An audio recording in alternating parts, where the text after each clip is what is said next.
உதாரணத்துக்கு ஒரு எங்களுடைய உடலை காப்பாற்றுவதற்கும் உள்ளத்தை இடுவதற்கும் மருத்துவரின் உதவி இல்லாமலே தன்னைத்தானே காக்க வேண்டுமாக இருந்தால், நீங்கள் சொல்லுவது ஆரோக்கியமாக வாழ வேண்டும் என்றால் எங்களுக்கு அகத்தூய்மை புற தூய்மை. புற தூய்மைன்னு சொல்லப்படுகின்றது சூழலுக்கேற்றவாகி தன்னுடைய உடலுக்கு இப்போ நீராடல், குடித்தல், சுத்தமான ஆடை அணிதல், சுத்தமான இடத்தில் இருப்பல் போன்ற சூழல் இருக்கின்றது.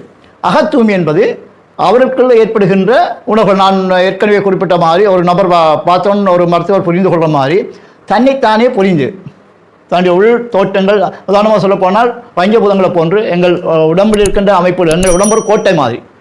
ஒரு கோட்டையை கண், 2 கண்கள், 2 காதுகள், 2 செவிகள், ஒரு வாய், மற்றும்படி மலம் அகற்றும் சிறுநீர் அகற்றும் வழிகள், இந்த இவற்றின் ஊடாக அவை வெளியேற்றப்படுவதும் உள்வாங்குதலும்.